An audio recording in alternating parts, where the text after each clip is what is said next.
புதுச்சேரி ஆட்டுப்பட்டி அம்பேத்கர் நகரைச் சேர்ந்தவர் சாவித்ரி.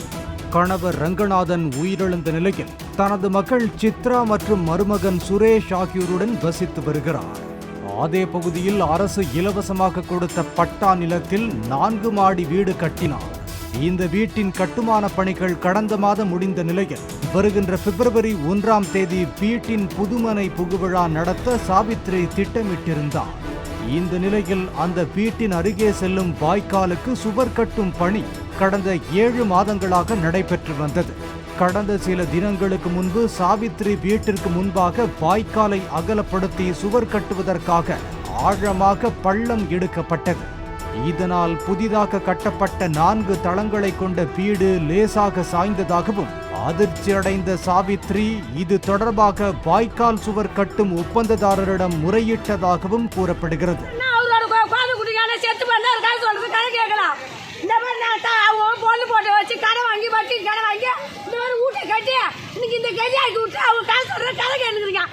இந்த நிலையில் காலை முதலே வீடு மிக மோசமாக சாய்ந்து கொண்டே சென்றதை கண்டு சாவித்ரி காவல்துறைக்கு தகவல் தெரிவித்தார்.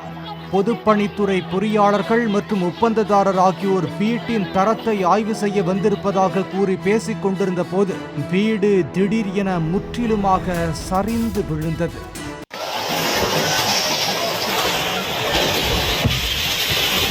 அப்போது அங்கிருந்தவர்கள் அருகே ஓட்டம் பிடித்ததால் யாருக்கும் உயிர் சேதமோ காயங்களோ ஏற்படவில்லை. வீட்டை மொத்தமாக பறிகொடுத்து விட்டு வீதியில் விழுந்து கண்ணீர் விட்டு கதறி அழுதனர்.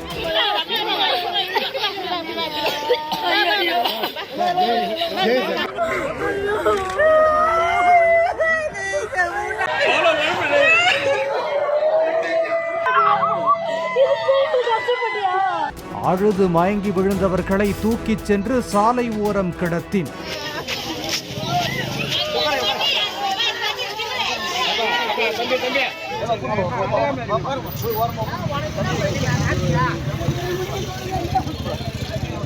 நான்கு தளங்களை கொண்ட கட்டடம் மொத்தமாக சரிந்து விழுந்த சம்பவத்தின் பின்னணியில் உள்ள ஒப்பந்ததாரரின் மீது நடவடிக்கை எடுக்க கோரி சாலை மறியலில் ஈடுபட்டனர்.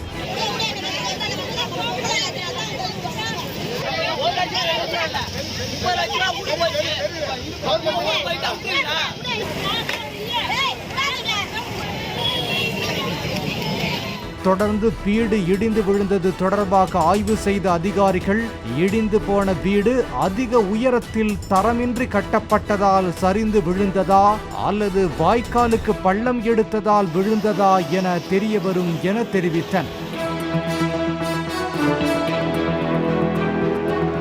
ஒப்பந்ததாரரின் முன்னெச்சரிக்கை இல்லாத செயலால் இந்த வீடு இடிந்ததாகவும் பாதிக்கப்பட்ட குடும்பத்துக்கு இழப்பீடு வழங்க கூறி அதிமுக முன்னாள் எம்எல்ஏ அன்பழகன் குற்றம் சாட்டினார்.